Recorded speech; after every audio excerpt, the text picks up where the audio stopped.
Un intelectual para mí es aquel que es fiel a un conjunto político y social, pero no deja de discutirlo. Así definía Jean-Paul Sartre la figura que él mismo construyó a lo largo de 75 años de vida. Este intelectual, escritor y filósofo francés nació en París en 1905 y murió en París en 1980. Escribió ensayos, novelas, obras de teatro. La libertad fue el concepto fundamental de su obra. Y el llamado padre del existencialismo influyó con su pensamiento el de miles de jóvenes de todo el mundo que, como él, se resistían a aceptar las reglas de una sociedad desigual. Hoy, en los especiales de encuentro, los invito a compartir un documental realizado por Radio Canadá que goza de una vigencia extraordinaria. ¿Cómo puede un pensamiento coyuntural resistir el paso del tiempo? ¿Es Irak hoy equivalente a Vietnam en nuestra relación como ciudadanos del mundo frente al imperialismo norteamericano? ¿Debe un artista tener un comportamiento social determinado para ser considerado como tal?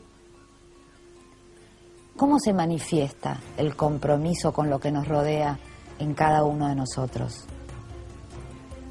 ¿Lo vemos?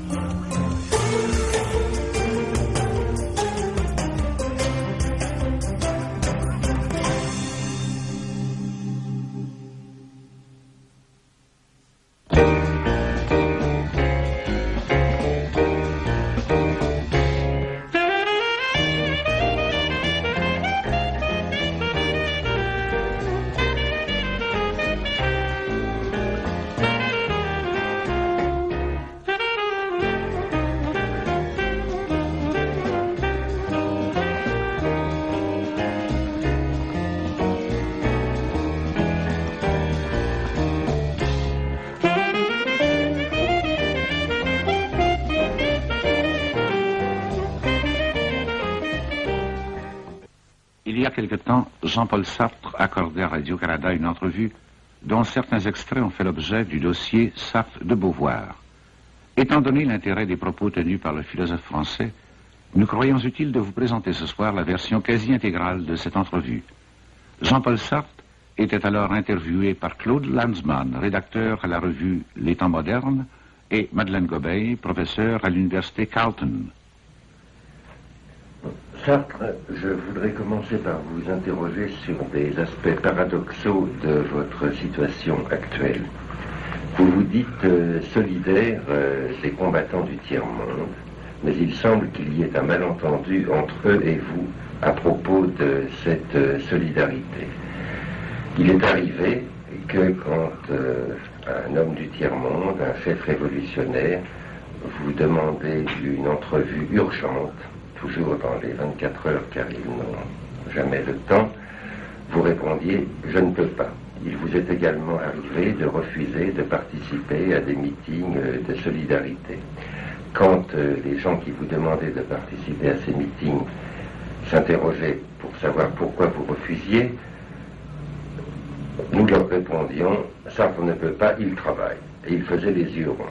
Quand on allait un peu plus loin dans la réponse, et qu'on leur disait Sartre a rendez-vous de telle heure à telle heure chez lui avec M. Flaubert, ils comprenaient encore moins.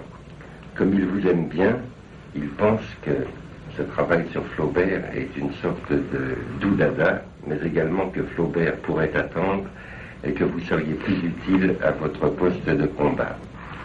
À l'opposé de ces gens-là, disons en gros des hommes du tiers-monde, il y a toute une autre catégorie de gens qui pensent que c'est quand vous vous mêlez de politique que vous perdez votre temps.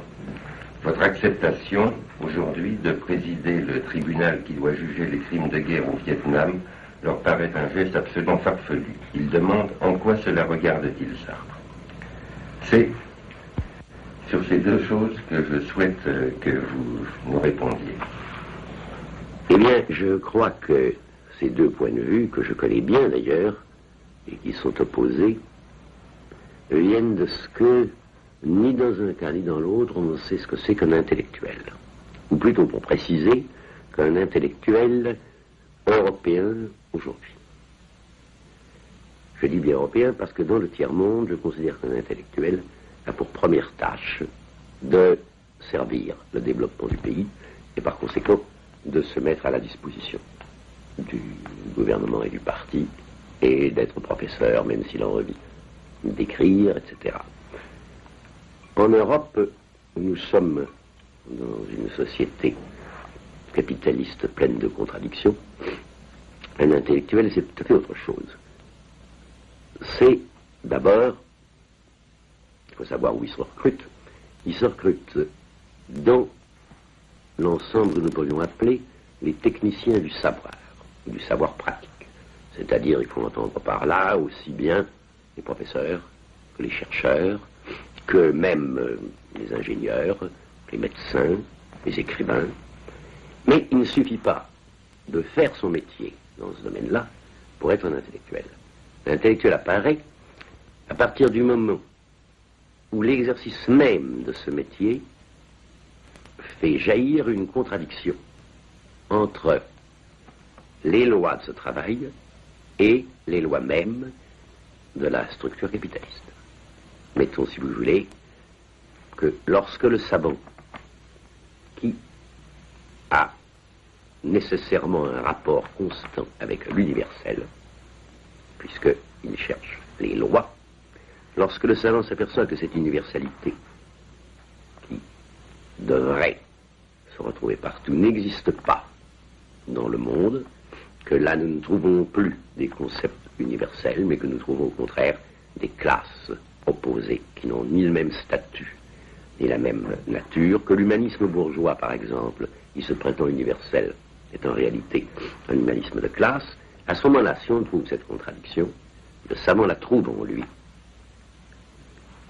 Si, en même temps qu'il est élevé par les bourgeois, instruit par les bourgeois, et par conséquent, avec malgré tout des concepts bourgeois en lui, il sent que son propre travail le conduit à l'idée d'une universalité qui est contraire à celle des bourgeois et par conséquent à la nature qu'on lui a constituée, alors il devient intellectuel. Autrement dit, un savant nucléaire n'est pas un intellectuel, c'est un savant, dans la mesure où il fait ses recherches. Le même savant, si tout en faisant ses recherches nucléaires, il s'aperçoit qu'il va faciliter par ses travaux les possibilités de guerre atomique, s'il dénonce la chose, c'est parce qu'il la sent comme une contradiction. Il fait l'universel dans la mesure où il étudie la physique nucléaire et il crée un conflit, possibilité d'un conflit singulier dans la mesure où précisément ce travail peut être utilisé aux fins de guerre. Si en même temps, comme c'est arrivé souvent, un certain nombre de savants nucléaires se réunissent pour déclarer qu'ils ne veulent pas que leur travail soit utilisé à ces fins-là, ils vivent leur propre contradiction, ils montrent en même temps et dénoncent la contradiction extérieure, je dis qu'ils sont des intellectuels. Dans ces conditions, comme vous voyez, l'intellectuel a un aspect double. Il est à la fois un homme qui fait un certain travail, et il ne peut pas ne pas être cet homme-là. Il faut qu'il le fasse, ce travail, parce que ce n'est pas en l'air qu'il découvre ces contradictions, c'est dans l'exercice de son métier. Et en même temps, il dénonce ces contradictions, à la fois à l'intérieur de lui-même, parce qu'il ne se comprend plus, et à la fois à l'extérieur, parce qu'il se rend compte que la société qu'il a constituée comme un monstre, c'est-à-dire comme quelqu'un qui sert des fins qui ne sont pas les siennes, qui sert des fins qui sont le contraire des fins universelles